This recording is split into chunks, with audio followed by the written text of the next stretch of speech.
Assalamualaikum students, it's time for exercise 5.2, but before that you must know about the Venn diagram. Basically Venn diagram is a pictorial representation of relationships of sets. आपको उसको कैसे बनाना होता है, इस तरह से एक आप रेक्टेंगल बनाएंगे।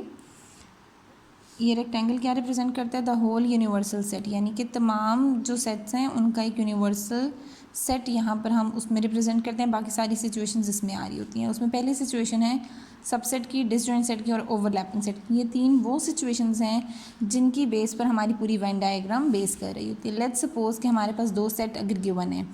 अब यहाँ पे एक में एलिमेंट्स हैं ए बी सी डी ई, दूसरे में एलिमेंट्स हैं सी डी ई, यानी कि ये इसके तमाम एलिमेंट जो तीन एलिमेंट्स हैं वो एग्जैक्टली यहाँ पे मौजूद हैं, यानी कि तीन के तीन यहाँ पर एलिमेंट्स मौजूद हैं। All the elements of set B और also the elements of set A, यानी कि जो सेट बी है उसके तमाम एलिमेंट सेट ए का पार्ट हैं। तो ये वाली सिचुएशन होती है सबसेट की। तो उसको जब भी आप वेन डायग्राम पे बनाते हो आप इस तरह से यूनिवर्सल सेट लिखते हो। यूनिवर्सल सेट वो होगा जिसमें ए बी सी डी ई और उसके अलावा भी अल्फ़ाबेट्स शामिल हो सकते हैं। बट सबसेट में आपने कैसे सर्कल ड्रॉ करने होते हैं, ये ए का सर्कल है, इसी के अंदर आपने बी का सर्कल भी ड्रॉ करना होता है जब आपके पास सबसेट वाली सिचुएशन होगी। ठीक है कि एक सेट के तमाम एलिमेंट पहले वाले सेट में मौजूद हैं, तो आपने इस तरह से ड्रॉ करना होता है वेन डायग्राम। फिर बाकी जो हमारे सेट्स के ऑपरेशंस हैं, यूनियन, इंटरसेक्शन, कॉम्प्लीमेंट, वो हम उसके बाद उसी में से कंसिडर करते हैं। सेकंड सिचुएशन होती है डिसजॉइंट की, यानी कि अगर दो सेट ऐसे मौजूद हैं आपके क्वेश्चन में जो बिल्कुल भी सेम नहीं है, टोटली डिफरेंट है, A B C D E F, तीनों के तीनों एलिमेंट्स एग्जैक्टली डिफरेंट है, उनमें कोई भी सिमिलैरिटी नहीं है। तो जब डिसजॉइंट वाली सिचुएशन आती है तो इसी यूनिवर्सल सेट के अंदर आप एक सेट अलग बनाओगे और दूसरा सेट अलग बनाओगे। ठीक है, अब आ जाते हैं हम ओवरलैपिंग वाली सिचुएशन पे। ओवरलैपिंग में क्या होगा, 1 2 3 और यहाँ पर है 3 4 5। अब इस सिचुएशन में 1 2 3 ए के एलिमेंट्स हैं और 3 4 5 बी के एलिमेंट्स हैं। इनमें एक एलिमेंट सिमिलर है, यानी कि अगर एक या एक से ज़्यादा एलिमेंट सिमिलर होते हैं और उसके अलावा भी कोई एलिमेंट्स बचते हैं तो आपने जब भी वेन डायग्राम इस तरह के सेट्स की ड्रॉ करनी है तो वो हमारे पास बनती है ओवरलैपिंग वाली सिचुएशन। यूनिवर्सल, ये सेट ए आ गया, सेट बी का थोड़ा सा पार्ट सेट ए से सिमिलर है, तो आपने इस तरह से ओवरलैप करके बनाना होता है और फिर सेट बी को ये रिप्रेजेंट करा होता है। ये तीन मेथड्स अगर आपको सबसेट, डिसजॉइंट सेट्स और ओवरलैपिंग सेट के समझ आ जाते हैं तो Venn diagram is not a big deal. बस यहाँ पर आपने इनको अंडरस्टैंड करना है, उसके बाद हम वेन डायग्राम पे इन चीज़ों को जो हमारे सेट्स के ऑपरेशन हैं उनको रिप्रेजेंट करते हैं। Now we have exercise 5.2 in this. Question number 1 is verify commutative property of union and intersection and De Morgan's laws by Venn diagram। आपको वेन डायग्राम से commutative property of union, intersection और De Morgan laws, De Morgan के भी दो laws हैं, commutative property union, intersection, ये दोनों अलग अलग होंगी, वो आपने वेन डायग्राम के थ्रू प्रूफ करनी है। आपको यूनिवर्सल सेट भी बता दिए, ए सेट भी बता दिए। बी सेट में उन्होंने कहा set of 6 whole multiples of 2, यानी कि multiples of 2, first 6 multiples of 2 चाहिए, डैट इज़ 2 4 6 8 10 12। अब यहाँ पे पहले हम इन सेट्स को ऑब्जर्व करते हैं, क्योंकि हम लोगों ने ये जब ओवरलैपिंग या सबसेट या डिसजॉइंट की सिचुएशन बनानी है वो इन सब पार्ट्स के लिए, commutative property of union, intersection, De Morgan's laws, उन सब के लिए चलेगी, इन्हीं सेम सेट्स के लिए। ठीक है, तो हम एक ही दफ़ा फिगर बनाएंगे कम्यूटेटिव प्रॉपर्टी ऑफ यूनियन के लिए, जैसे मैंने बना दी। अभी मैंने यहाँ पे ओवरलैपिंग क्यों बनाया, आपने सेट ए और बी को ऑब्जर्व करना है। ठीक है, 0 इधर नहीं है, 5 10 इधर भी मौजूद है। ठीक है, और एक एलिमेंट भी अगर सेम होगा तो आपने ओवरलैपिंग वाली सिचुएशन बनानी होती है। तो इट मीन्स कि जो इसका फर्स्ट क्वेश्चन का फर्स्ट पार्ट है इसमें आपके पास ओवरलैपिंग वाले सेट्स आएंगे। तो अगर आपको ये चीज़ समझ आ जाती है, आपने ओवरलैपिंग वाले sets commutative property of union के लिए भी बनाने हैं, इंटरसेक्शन के लिए भी बनाने हैं, डे मॉर्गन लॉज के लिए भी बनाने हैं। ठीक है, अब इनको आप रिप्रेजेंट कैसे करोगे, रिप्रेजेंट करने के लिए आपने ये चीज़ देखी कि हमें ये तो पता चल गया ओवरलैपिंग वाली सिचुएशन आ गई है।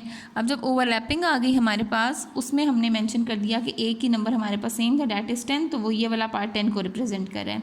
ये वाला पार्ट ए का 10 के अलावा 0 5 15 20 को रिप्रेजेंट कर रहा है। बी का ये वाला पार्ट 2 4 6 8 और 12 को रिप्रेजेंट कर रहे हैं। ठीक है, अब ए यूनियन बी का क्या मतलब है कि आपने ए के एलिमेंट्स और बी के एलिमेंट्स को कंबाइन करना है। तो आपने यहाँ पे उनको लिखना नहीं है, बल्कि उनको आपने शेड करके मेंशन करना होता है। यहाँ पे अगर मैं मेंशन कर दूँ ए यूनियन बी, यानी कि ए और बी को कंबाइन कर दें, तो ए के तमाम एलिमेंट्स 10 दोनों में आ रहा है तो वो एक दफ़ा आ जाएगा और बी के तमाम एलिमेंट्स भी शामिल होंगे। ठीक है, तो ये हमारे पास शेडेड रीजन आ गया ए यूनियन बी का। अब पर हम आ जाएँ राइट हैंड साइड पे, बी यूनियन ए। तो बी यूनियन ए में भी क्या होगा, इन दोनों के तमाम एलिमेंट्स इसमें शामिल होंगे। ये मैंने इसको शेड कर देना है, ठीक है। तमाम ए और बी का तमाम पार्ट जो है वो शेड हो गया, तो इसलिए लेफ्ट हैंड साइड और राइट हैंड साइड बराबर हो गई। In the second case commutative property of intersection, यानी कि ए इंटरसेक्शन बी, अगर आप देखो इंटरसेक्शन भी करें हम तो सिर्फ 10 इनमें कॉमन आ रहा है ना, तो मैंने आपको बताया था कि 10 का ये वाला रीजन है, तो आपने सिर्फ इतने रीजन को हाईलाइट करना है, ठीक है, शेड करना है। Same goes for the right hand side B intersection A, यानी कि बी और ए में भी कॉमन पार्ट सिर्फ यही वाला पार्ट है जो 10 वाला रीजन था, ठीक है। यहाँ बेशक आप पेंसिल से मेंशन भी कर लो अपनी आसानी के लिए, ताकि आपको पता चल जाए कि ये वाला पार्ट सिर्फ 10 का पार्ट है।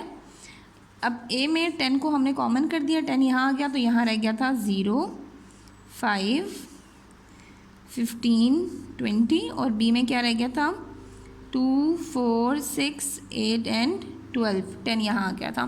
तो ये हमें पता चल गया जो कॉमन रीजन था हमने सिर्फ उसको हाईलाइट करना है। Okay, now coming to the De Morgan laws, यहाँ पे है A union B whole complement is equals to A complement intersection B complement. अब ए यूनियन बी हमें पता है, हमने पहले ब्रैकेट को सॉल्व करना होता है, ठीक है, तो हम ए यूनियन बी लिख लेते हैं। अब यहाँ पे जब आपने मेंशन करना है तो इसका रीजन आप यहाँ पे मार्क करोगे, ठीक है। जो रिजल्टेंट है वो तो हम वहीं पे करेंगे, बट रीजन कौन सा है वो चेक कर लेते हैं। ए यूनियन बी, हमारे पास कौन सा पार्ट बन रहा है जिसमें ए और बी को आपने ओवरऑल कंबाइन करना था, तो वो ये वाला सारा पार्ट है, ठीक है। ए यूनियन बी यानी कि ए को और बी को आपने कंबाइन कर दिया। यहाँ पे हमने ए यूनियन बी को इस तरह से हाईलाइट किया, तो मैंने इसको भी वैसे मेंशन किया। अब हमें चाहिए ए यूनियन बी होल का कॉम्प्लीमेंट, यानी कि ए यूनियन बी कॉम्प्लीमेंट। इसमें आपने क्या करना होता है, U minus A union B करना होता है ना। अब यहाँ से आप जब यू में से ए यूनियन बी माइनस करेंगे, ये पूरा जो रेक्टेंगल है दिस रिप्रेजेंटिंग यू सेट, उसमें से ए यूनियन बी को माइनस कर दो।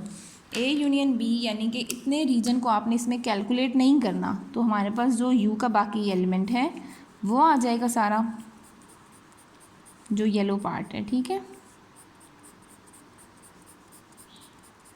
जो येलो शेडेड रीजन है वो हमारे पास इसका पार्ट था, तो हम यहाँ मेंशन करते हैं, यहाँ पे हम कलर से इसको लिख देते हैं कि ये हमारे पास ये वाला रिजल्टेंट ये आ गया A union B whole complement.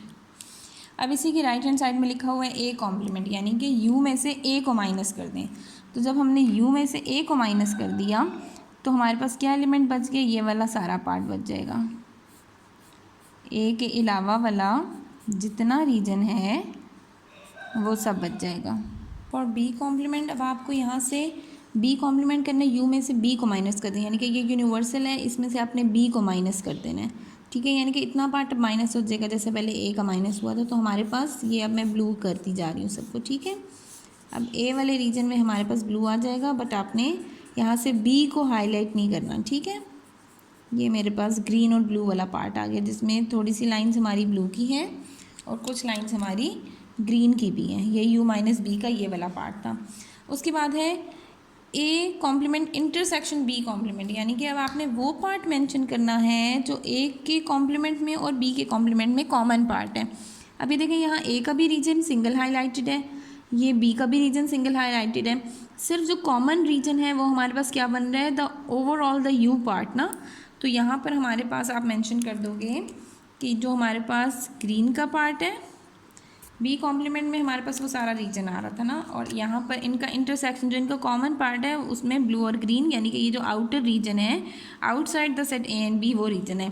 तो यहाँ पे भी और यहाँ पे भी जो फाइनल रीजन है that is the outside region from set A and B. तो यहाँ पर ये हमारा डी मॉर्गन लॉ फर्स्ट वाला प्रूव हो गया। In the second De Morgan law A intersection B whole complement, तो आपको सबसे पहले क्या कैलकुलेट करना है, A intersection B whole complement था, हमने पहले करना है ए इंटरसेक्शन बी, फिर आपने A intersection B whole complement के लिए यू में से ए इंटरसेक्शन बी को माइनस कर देना है, एक हमारा ये रीजन आ जाएगा। On the right hand side इसी तरह आपको ए का कॉम्प्लीमेंट पहले फाइंड आउट करना है, यानी कि यू माइनस ए वो रीजन आपने डिफाइन करना है, फिर बी कॉम्प्लीमेंट फाइंड करना है that is U minus B, फिर आप बी का रीजन डिफाइन करोगे और फिर आपने A complement union B complement इन दोनों रीजन्स को आपने कंबाइन कर देना है। तो हमारे पास क्या रीजन आएगा आप वो मेंशन करोगे। तो यहाँ पे ए इंटरसेक्शन बी पहला था हमारे पास, तो इंटरसेक्शन बी कॉमन पार्ट हमें पता सिर्फ 10 वाला पार्ट था, उसको मैंने ब्लू शेड दे दिया। U minus A intersection B, यानी कि यू में से आपने ए इंटरसेक्शन बी को निकाल देना है, यानी कि यू सेट ये पूरा, इसमें से सिर्फ इतने पार्ट को कलर नहीं करना, बाकी सबको आपने कलर कर देना है। ठीक है, ये मैंने इस सबको शेड कर दिया है।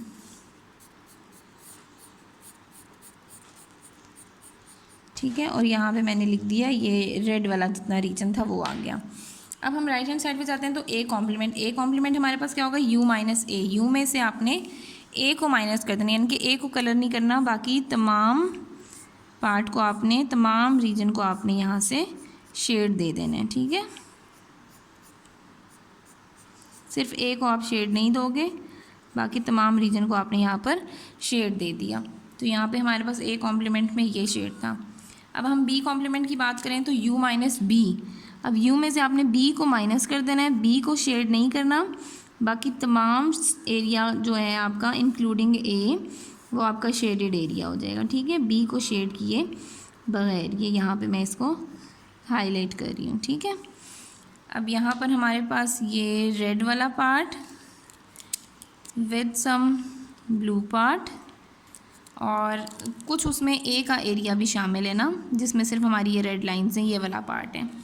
ठीक है, उसके बाद हमारे पास यहाँ A complement union B complement, यानी कि जो ए कॉम्प्लीमेंट का रीजन था और बी कॉम्प्लीमेंट का रीजन था उस सब को आपने कंबाइन कर देना। तो उसमें ये कॉमन रीजन के अलावा सारा पार्ट आ रहा था, इसमें आपने ये रेड वाली लाइन्स थी और ब्लू वाली लाइन्स थी, तो आपने ये मेंशन कर दिया। सेम गोज़ फ्रॉम हेयर कि ये सेंटर वाला पार्ट शेड हुए बगैर बाकी तमाम पार्ट यहाँ पे कॉम्प्लीमेंट में यही था ना कि हमने ए का कॉम्प्लीमेंट लिया वो इतना रीजन आ गया, बी का कॉम्प्लीमेंट लिया वो इतना, तो जितना हमारे पास कॉमन रीजन है उसको आपने सिर्फ हाईलाइट करना है। ठीक है, तो ये हमारे पास यहाँ से ये प्रूव हो गया। Coming to the second question, we are given with X such that X is a month of year. Month of year जो है वो हमारा यूनिवर्सल सेट है, जिसमें जनवरी, फरवरी, मार्च, अप्रैल, मई, जून, जुलाई, अगस्त, सितंबर, अक्टूबर, नवंबर, दिसंबर, वो सारे मंथ्स हमारे आ गए। सी उन्होंने क्या उसमें मार्च और मई हैं, और डी में है हमारे पास जून, मई, जून, जुलाई, अगस्त। ठीक है, ये हमारे मंथ्स हैं। अब इस पर वही सारी प्रॉपर्टीज़ आपको कैलकुलेट करनी है। सबसे पहली चीज़ जो हमने चेक करनी होती है, that is either the given sets except universal set are overlapping sets, subsets और डिसजॉइंट सेट। पहले ये चेक कर लेते हैं। सी और डी, अगर हम देखें मार्च और मई, इनमें कॉमन पार्ट सिर्फ मई का पार्ट है कॉमन ना, तो आपने यहाँ पे ओवरलैपिंग वाली सिचुएशन ही बनानी है। ठीक है, तो ओवरलैपिंग वाली सिचुएशन हमारी सारे सेट्स में ओवरलैपिंग वाली ही सिचुएशन चल रही होगी। ठीक है, जैसे यहाँ पे भी मई का पार्ट, अब यहाँ पे अगर हम सी का मेंशन करें तो सी का यहाँ पे सिर्फ मई है, जो कॉमन पार्ट है, सॉरी यहाँ मार्च है, और जो कॉमन पार्ट है वो है सिर्फ मई का, और डी का कौन सा पार्ट है, जून, जुलाई, अगस्त। ये आप एक दफ़ा मेंशन कर लोगे तो ये आपको याद रहेगा। ठीक है, जो कॉमन रीजन है वो मई का था, यहाँ मार्च आ गया, यहाँ जून, जुलाई और अगस्त आ गया। अब आपने इन्हीं के अकॉर्डिंग जो भी मैंने जिस तरह से करवाया है सेम उसी तरह से आपने इनको भी शेड करना है और हाईलाइट करना है रीजन्स को। Okay, now in the third part we are given with X such that X is an English alphabet, यानी कि इंग्लिश के अल्फ़ाबेट्स हैं like A B C up to X Y Z. ठीक है, ई सेट उन्होंने बता दिया है X such that X is a letter in the word umbrella. Umbrella के सारे लेटर्स हैं इसमें, U M B R E double L ए। अब यहाँ पे जो लेटर रिपीट हो रहा था वो एल था, तो उसको आपने सिंगल टाइम लिखा, और सारे लेटर्स मैंने यहाँ मेंशन कर दिए। और एफ ऐसा सेट है जिसमें X is the letter in the word ball, उसमें तमाम लेटर्स वो हैं जो वर्ड बॉल में बी ए डबल एल, इसमें भी एल रिपीट हो रहा था, मैंने जस्ट वन टाइम इसको लिखा है। ठीक है, अब आपने उसी तरह से चेक कर लेना है, either they are overlapping, they are disjoint और दे आर सबसेट्स। तो अब ई और एफ को जब आपने ऑब्जर्व किया, बी भी मौजूद है, ए भी मौजूद है, एल भी मौजूद है, तो एग्जैक्टली बी जो है वो ई का सबसेट है। तो सबसेट में आपने सर्कल के अंदर दूसरे सेट को बनाना होता है। लाइक ई में ज़्यादा एलिमेंट्स हैं तो ई को आप लार्जर सर्कल बनाओगे और एफ़ को आप स्मॉलर सर्कल बनाओगे, क्योंकि एफ़ के तमाम एलिमेंट्स जो हैं वो ई के भी एलिमेंट्स हैं। ठीक है, तो आपने ई को लार्जर बनाना है और फिर उसके अंदर एफ़ को ड्रॉ करना है। This is the situation for subset. अब उसी तरह से आपने commutative property of union, intersection और डे मॉर्गन लॉज इसमें प्रूव करने हैं। अगर मैं कम्यूटेटिव प्रॉपर्टी ऑफ यूनियन पर जाऊँ तो यूनियन का क्या मतलब है, आपने इन दोनों को कंबाइन कर देना। इन दोनों को कंबाइन करेंगे तो ये हमारे पास ओवरऑल ये वाला रीजन आ जाएगा। आपने ई और एफ़ को कंबाइन कर दिया था। और जब हम यहाँ पर भी आएंगे एफ़ यूनियन ई, तो उसमें भी आपने ऑब्वियसली इन दोनों सेट्स को कंबाइन करना है, तो हमारे पास ये कंप्लीट सेट्स आएंगे। अगर मैं इंटरसेक्शन की बात करूँ तो इंटरसेक्शन में हमारे पास अगर आप देखो तो बी, ए और एल, सिर्फ एफ़ सेट जो है उसके एलिमेंट्स कॉमन है, तो यहाँ पे आपने सिर्फ एफ़ को ही फिर शेड करना होगा, क्योंकि एफ़ वाला जो सेट है वही इनका कॉमन रीजन था। सेम एफ़ और ई में भी हमारे पास वही वाला एरिया जो है वो कॉमन आएगा जो एफ़ का सेट था। अब हम डिमॉर्गन लॉस पर आते हैं। यहाँ लिखा हुआ है E union F whole complement. तो पहले ई यूनियन एफ़ करना है, लाइक आपने इन दोनों को कंबाइन करना है। तो कंबाइन करने का मतलब है आपने ई और एफ़ को कंबाइन कर दिया, ठीक है। उसके बाद वो कह रहे हैं ई यूनियन एफ़ का होल कॉम्प्लीमेंट, यानी कि यू में से आपने इस यूनियन को माइनस कर देना है। लाइक अब ये येलो वाला पार्ट के अलावा बाकी का तमाम जो यूनिवर्सल सेट है उसको आपने यहाँ पर शेड दे देना है, ठीक है। ये हमने यहाँ पर इसको शेड दे दिया। तो हमारे पास इनका कॉमन रीजन कौन सा आ रहा है, ये वाला। और जो हम जब यूनियन कर रहे थे तो ये रीजन था जो कि हमारे पास माइनस करते हुए सारा एक्सक्लूड हो गया। अब अगर हम ई कॉम्प्लीमेंट की बात करें, यू माइनस ई, यू में से आपने ई को माइनस कर देना है। तो अब ई वाले एरिया को शेड किए बगैर हमारे पास इसके बाहर वाला सारा एरिया जो है वो शेड हो जाएगा, क्योंकि ई के अंदर ही एफ़ भी मौजूद है ना, तो हमने एफ़ को तो कंसिडर ही नहीं करना। अब हमारे पास ये वाला सारा एरिया शेड हो गया, ठीक है। यहाँ पे मैंने लिख दिया ई कॉम्प्लीमेंट, यू में से ई को माइनस कर दिया। अब जब यू में से हम एफ़ को माइनस करेंगे, अब एफ़ वाला पार्ट नहीं लिखना, बट उसमें हमारे पास बाकी का सारा एरिया तो आएगा। अब उसमें ई सेट भी आएगा, क्योंकि ई में एफ़ के अलावा भी कुछ एलिमेंट्स थे, ठीक है। तो यहाँ पे ये मैंने एफ़ के अलावा वाला सारा एरिया जो है इसको मैंने शेड कर दिया, ठीक है। अब यहाँ पर हमारे पास कुछ येलो लाइंस हैं और कुछ में येलो ब्लू मिक्स लाइंस हैं, ठीक है। तो ये वाला सारा एरिया हमारा आ गया था। सेकेंडली अब यहाँ पे इंटरसेक्शन जो इनका कॉमन पार्ट है, तो ये तो सिर्फ येलो एरिया, कॉमन पार्ट तो वही है जो हमारे पास डबल शेडेड था। तो यहाँ पे मेरे पास कॉमन रीजन क्या आ गया जो डबल शेडेड था। सेम हमारे पास जो लेफ़्ट हैंड साइड थी उसमें भी यही वाला रीजन जो था ये वो शेड हुआ था जो हमारे पास आंसर में था। और यहाँ भी अगर हम डबल रीजन जो शेड हुआ है वो देखें तो वो वही वाला रीजन है जो ये वाला रीजन था। सो ये यहाँ पर प्रूव हो गया। सेकेंडली जो इसका सेकेंड लॉ है उसमें ई इंटरसेक्शन एफ़ करना है, यानी कि ई और एफ़ में कॉमन पार्ट क्या है, द एफ़ पार्ट। हमने इसको कलर कर दिया।